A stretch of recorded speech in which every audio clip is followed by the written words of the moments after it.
about it. For some reason, I had a double bubble and it triggered the stomach. Ooh, toolsy. Tummy troubles?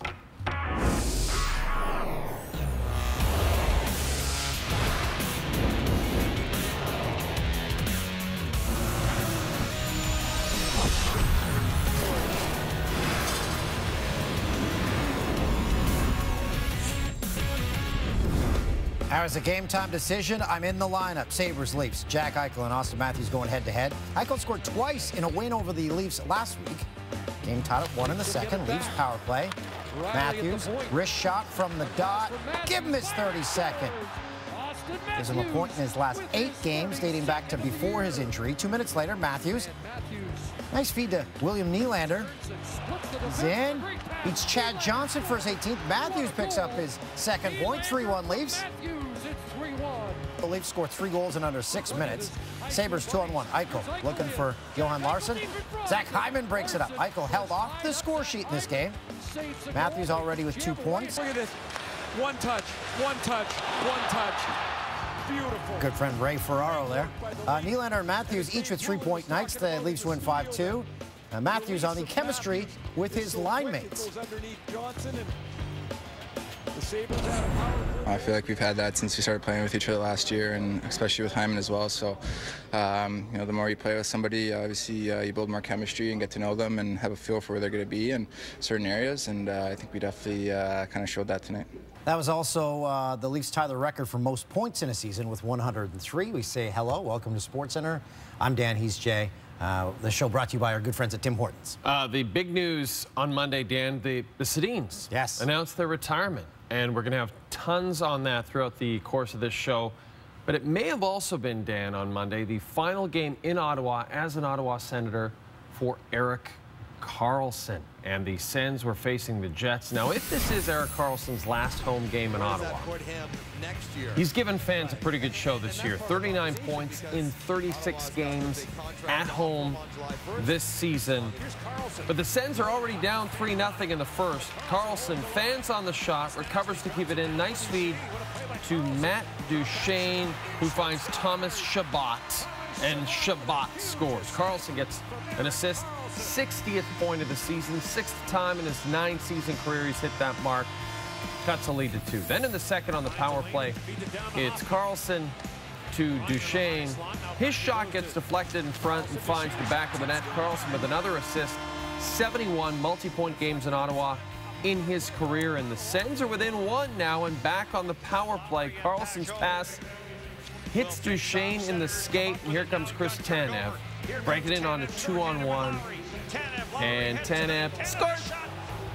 Jets will score their 2-goal lead. Then with 3.3 seconds left in the frame, an offensive zone draw, the Sens bring Anderson to the bench for the extra attacker, but Scheifele wins the draw and nearly scores into the empty net, which delighted Wheeler. They'd each finish with 2 points. Late third, Ottawa down 2, but with a 2-man advantage. Karlsson fires. Friend of SportsCenter with Jay and Dan, Matt Duchene, roofs the rebound. Karlsson, 3rd point of the game, 62 points on the season. He moves into a tie for the team lead, but that would be as close as Ottawa would get. They lose 6-5, and Karlsson grabs the game puck out of the back of the net. I don't know why I did it. I was just laying there. Didn't really think about that.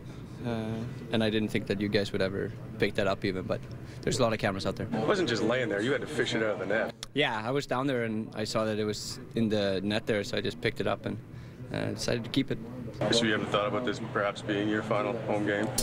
I haven't until now. Obviously I'm a social guy. I read a lot of things. Not read too much into it, but you know, obviously the word is out there from you guys that it might be my last home game. It's not something that I thought about, you know, going into this game, and it's not something that I'm probably going to think about for a while. If you've been paying attention to the playoff fight in the West, you will know that the race for the wild card is literally changing nightly. You got the Blues, Avs, Kings, and Ducks shuffling seats constantly. 3 of those aforementioned teams in action Monday night, with 2 of them meeting in L.A. Avs and Kings separated by a single point. Colorado and LA each have 3 games remaining, including this one on Monday. First period, Anze Kopitar sends Dustin Brown in alone. Wide. Brown with 8 points in his last 7 games. Just misses. Nate Thompson. Shot. Yeah, wide. Puck goes off the boards. Torrey Mitchell, lucky bounce for the Kings as they go up 1-0. Still in the first. Kings shorthanded. Brown works it in. And all alone. What the heck? Who? His 24th.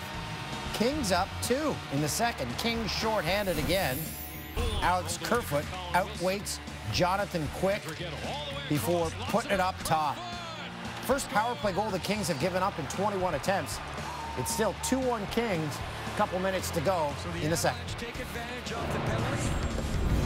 St. Louis went into Monday just 1 point back of the Avs for that final wild card spot. Caps have already locked down the Metropolitan. A pair of Russian snipers going head-to-head in this one. Vladimir Tarasenko roofs it past Braden Holtby for his 32nd, 7 goals in his last 7 games against the Caps. Blues up 1-0. Then a scary moment for Ovechkin here, forechecking and goes awkwardly into the boards. He would be okay. He skated to the bench on his own. He did not miss a single shift. And just a few shifts later, Ovi and Tarasenko, a lot of Russian NHL players unhappy with each other in the NHL right now. Caps now up 2-1 in the second. And it's Andrei Burakovsky. Wow. Another goal of the year candidate. Roofs at short side on Jake Allen. Around Vince Dunn. What a beautiful play. He has 11 on the season. It is 3-1 Caps. And it's Ovechkin with his 46th of the year to end it. Tough loss for the St. Louis Blues. Oilers and Wild Connor McDavid a 6-point lead on Nikita Kucherov for most in the league. Ryan Suter is out for the season after suffering a fractured ankle on Saturday, ending his regular season game streak at 242, 3 minutes in. Adam Larson can't handle the puck. Zach Parise, he's got a step. Can he get there? Yeah, beats Cam Talbot. Parise now has a point in 7 straight, 6 goals during the span. Wild up 1-0. Less than 5 to go in the first. McDavid beats Matt Dumba to the puck, takes it to the net. Devin Dubnyk in his 400th start gets a pat on it. Doobie-doobie-doo. McDavid pointless in this one. Oilers down 1-0 after 1. In the second, Parise goes to the net, bangs in a rebound. His second of the game, 7th over his last 7. Wild at an empty netter. They take a 3-zip. Dubnyk, 5th shutout of the season. So McDavid, he's got his remaining 2 games against Vegas and Vancouver. He's 6 points clear of Nikita Kucherov in the Art Ross Trophy race. Kucherov, he's got 3 games remaining. West, as wild as we said, here's the situation.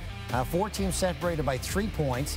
Both the Ducks and Kings' next game is against the Wild. The Blues play their next 2 against the Hawks, and Colorado is next up against the Sharks. It's not looking great. 5 points back of Jersey now. They do have a game in hand. The Devils' next game is against the Rangers. Florida's next game is against the Nashville Predators. Now for the biggest news from early Monday. After so much speculation about their future, the Sedins quickly put an end to it with a letter posted to the Canucks website. Having played their entire 17-year career with Vancouver, Daniel and Henrik will retire after this season. We knew this was our last year of the deal, and there come a time when we had to make a decision if we wanted to stay or if the Canucks want us back. And there's been a lot of talk throughout the year, and it started early. And we felt the longer the season went that it became clear to us that this was going to be our last year. It's been an amazing 17 years, that's for sure. I think throughout the years we've always been. It's always been the 2 of us, and I think it's we came in as teammates, and we should leave as teammates too. I think that's never been a question. These are 2 guys that this city will miss watching because they've provided us with some incredible moments, and they've coined terms about things they've done, and So that's what's great. We're going to be able to celebrate them as people, as players, and look back on what they've accomplished, which is pretty significant. Jay said he really appreciated the fact that you buy dinner every time out on the road. So who do you nominate now to pick up some of the team meals that you used to buy for the guys, the younger guys? I don't know. There's a lot of cheap Canadians on this team. So. Maybe Sweden. That's great. The Sedins, 2,106 combined points, fourth most of any set of brothers behind the Sutters, Gretzkys, and Stastnys. The Sutters have 830 more points, but there's 6 of them. Yeah, there's like 30. There's there's 6 of them. Henrik and Daniel, the only brothers in the NHL to each crack 1,000 points. Maurice and Henri Richard, the only other duo to each score 900. 10 straight seasons, the Twins were first and second in Canucks scoring. Henrik has just 30 more career points than Daniel. And the two combined for 3 major trophies. They each won an Art Ross in back-to-back seasons, and then Henrik won the Hart in 2010. The Game 7 loss to the Bruins in 2011, the closest they came to lifting the Stanley Cup. We are just beginning to scratch the surface of the Sedin's career. Later, the best of Henrik and Daniel over their 17-year career. That will be the subject of today's SportsCenter Top 10. The big story after the Blue Jays season opener was Josh Donaldson and his throws to first. They did not look comfortable. It looked like he was shot putting the ball. It led to a tweet from Jeff O'Neill saying, why is Donaldson throwing the ball like Gary from my softball team? Jays manager John Gibbons saying, quote, it's not a big deal. It's just dead, close quote. Donaldson has not played third since that game, placed on the DH role. Tested the arm Sunday. Could be back to third by Tuesday. Here he is taking grounders. Any setbacks, manager John Gibbons. Barring a setback, Donaldson expected to start on Tuesday. It's the White Sox and Jays in the series opener. Top one, Donaldson grounds it to first. White Sox first base coach Daryl Boston blows a whistle when his team makes a big play. Very weird. Donaldson, he heard that whistle, has some words for the White Sox bench as he jogs back to the dugout. You can see the whistle there. How's that allowed? Donaldson back at the dish in the 6th. This time you can hear the whistle as he steps into the box.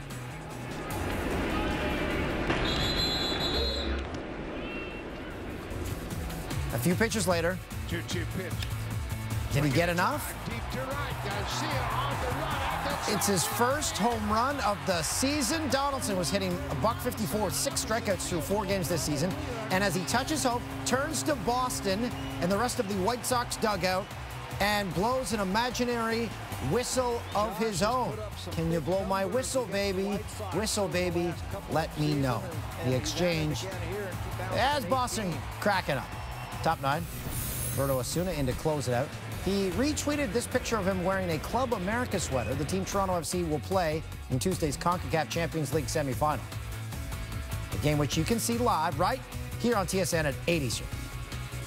Good plug. Yes, it was. Osuna had a 1-2-3 inning, picking up his 2nd save of the season. Blue Jays climb above 500 for the first time since the 2016 season. To the NCAA Men's Basketball Championship, the Michigan Wolverines looking for their first title since their only title in '89.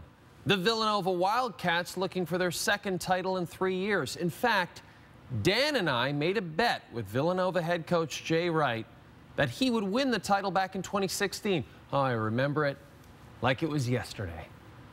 I bet Villanova wins the national championship. You guys beating UNC. Dan? Haha. My prediction is that Chris Jenkins will hit a 3-point buzzer beater. Haha, well, I hope you guys are right. I don't know if I will take that bet. It's a bet. He really does love us, Coach Jay Wright. Good guy. Great dresser. So it's Nova, Michigan. You saw it right here on Canada Sports Leader. First half, Mo Wagner gets it to fall. Michigan looking to avoid losing a 4th straight NCAA championship game. Jordan Poole to Wagner. Tough shot. Michigan up 7 early. After starting the game 1 for 9 from beyond the arc, Dante DiVincenzo drills a couple of threes, scored 18 points in 18 minutes off the bench in the half. DiVincenzo to Amari Spellman. DiVincenzo responsible for more than 50% of Villanova's first half points. The Wildcats closed the half on a 23-7 run. They were up by 9, and they just cruised from there.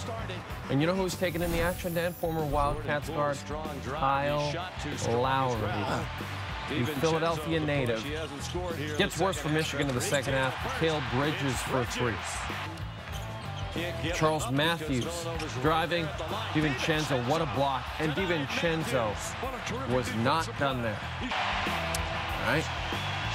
DiVincenzo, career-high 31 points. Nova wins every game in the tournament by double digits. Jay Wright and company win the NCAA championship for the second time in 3 years. When we return, Henrik and Daniel, a remarkable 17-season career in Vancouver.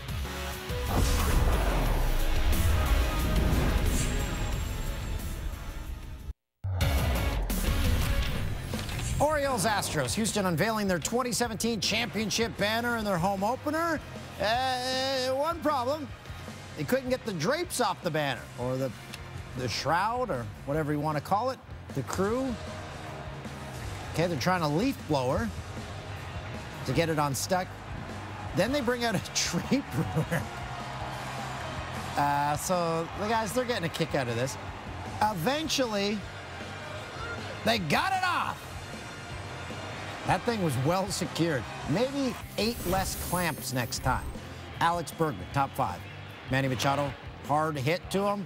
Bregman with a nice play. Did I say Bergman? Bregman. Throws Machado out at first. Next inning, Adam Jones, slow roller to third. Bregman barehands it, rifles it to first. Another great play by the third baseman. The Astros, they win this one 6-1.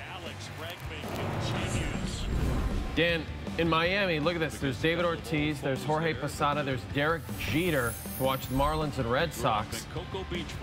AC/DC lead singer Brian Johnson on the hill. Red Sox starters have only allowed 2 runs through 4 contests. Johnson, 6 innings, allows 1 run with 5 Ks. Blah, blah. And they still have that Marlins home run sculpture. As they should. Yes, that is fantastic. By the way, only 11,000 people in attendance for that game. So the Red Sox, a big draw on the road, right? I would think a lot of retirees from Boston would live in Florida. You'd think they'd pack the place. That's very troubling early in the season. And again, that stadium's like 2-3 years old, 3, 4. It's brand new. It's got that sculpture. Jeter's there. Might catch a glimpse of him. Mentioned it was the story on Monday, the Sedin's pending retirement. Former coaches and players very open about their thoughts on the Twins. Class and elite players, wow players, right? We talked about that last week. A few guys in this league, you go, wow. You know, we have one of them here. Edmonton has one, but you know, for 18 years at Vancouver's had 2 guys that they can do things that you go wow. But for me personally, it's just how classy of people, character people those two guys are. It's not luck that they're as good as they are.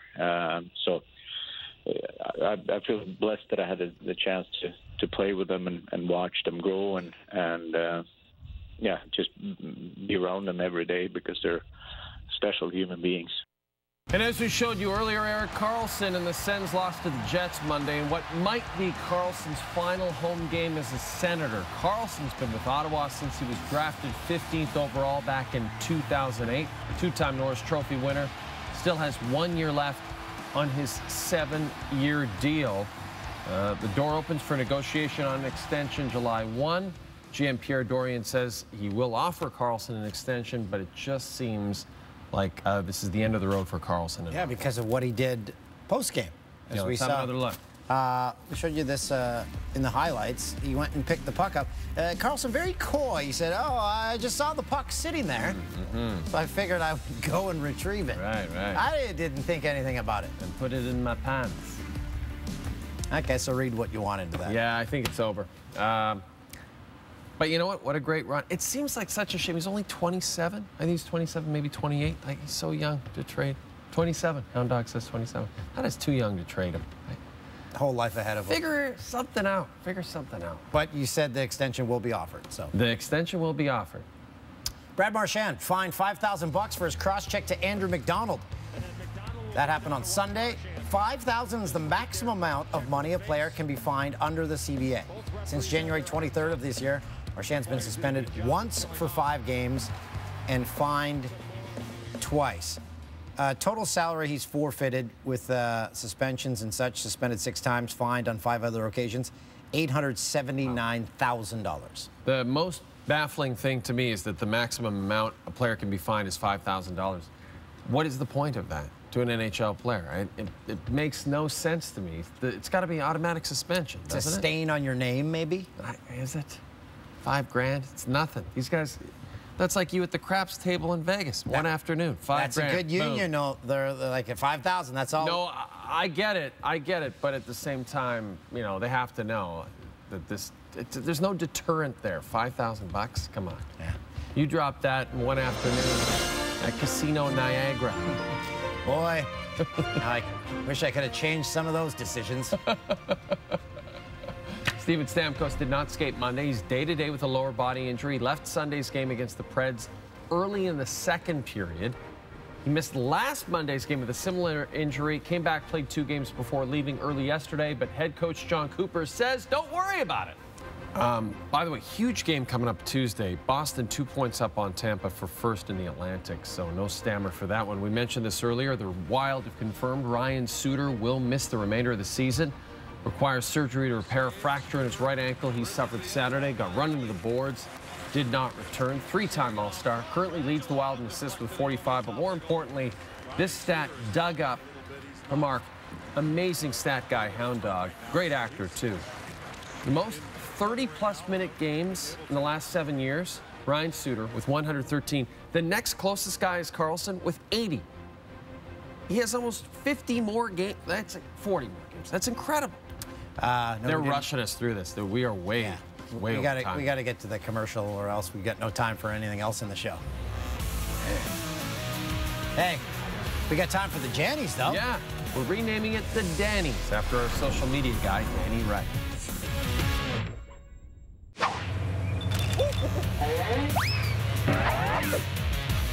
Tim Hortons drive-thru. Biggest stories in the world of sports. Maple Leafs beat the Sabres 5-2. Austin Matthews, William Nylander each scored a pair of goals. The win, Toronto tied their single-season franchise record for points. A feat set back in 03-04. Ottawa Senators lost 6-5 to the Jets in what could be the final home game as a Senator for Erik Karlsson. Picked up 3 assists, notching at least 60 points for the 5th straight season, which is the longest streak among active NHL defensemen. The Oilers lost 3-0 to the Wild. Zach Parise had 2 goals in the victory. Devin Dubnyk picked up the shutout against his former team. Henrik and Daniel Sedin announced that they will retire after the season. Drafted in '99, the Sedins spent their entire NHL career with the Vancouver Canucks. The Sedins will play their final home game Thursday against Arizona. Here are the Dannies. It's early in the season. Guys are still figuring things out. Oh, Eddie Rosario swings at a pitch that nearly hits him in the leg. Reminded of a time when I was playing church league baseball. A player on the opposing team swung at a pitch, hit his own knee, and they had to call an ambulance. Sorry, I shouldn't be laughing. Is he alive? He's okay, but he dislocated his knee himself. That's actually pretty hilarious. Sunday, Jose Abreu's on first. Matt Davidson, fly ball to left. Curtis Granderson, weird that he's playing for the Jays. Just weird. Makes the catch. For some reason, Abreu thinks it'd be a good idea to tag. Granderson gets him very easily. Austin Matthews, William Nylander, they combined for those 6 points against the Sabres. 2 of them coming on this tic-tac-toe power play goal by Matthews. Matthews now has 33 tallies on the season. It's got to be the most unlikely highlight of the week. An inside the park home run, courtesy of Edwin Encarnacion. Off the wall and left, ball bounces away from Justin Upton. Encarnacion hustles all the way around for the home run. And this Easter Bunny, oh, this looks dangerous. Went on a rampage during the Prime Minister's race at the Jets-Sens game on Monday. Wow. He is terrifying. I apologize to Jets fans. Kept calling Brandon Tanev Chris Tanev earlier. Oh, gosh. So, I'll be watching in my jammy jams. Still to come, they made it look so easy for so long. The best from Henrik and Danny in the SportsCenter Top 10.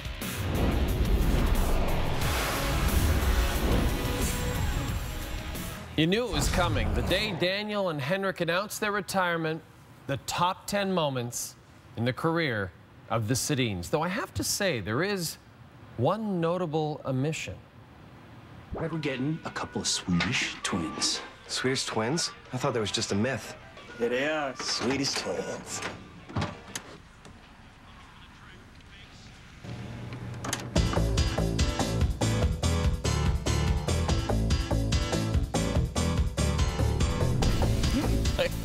I love that. That is so great. That's the NHL over there having fun back then. Yeah, now it's all Banks to the head. Here's clogged Daniel up. on the right side. Daniel spin move backhand Speaking scores. voice. What a goal! And it's 2-1. The NHL's all clogged up speaking voice. Daniel around current Flames broadcaster Corey Sarich. Danny, nice move around Chris Kelly before finding Henrik wide open side of the net. Easy tap in against the Sens. Henrik to Daniel in crystal clear HD.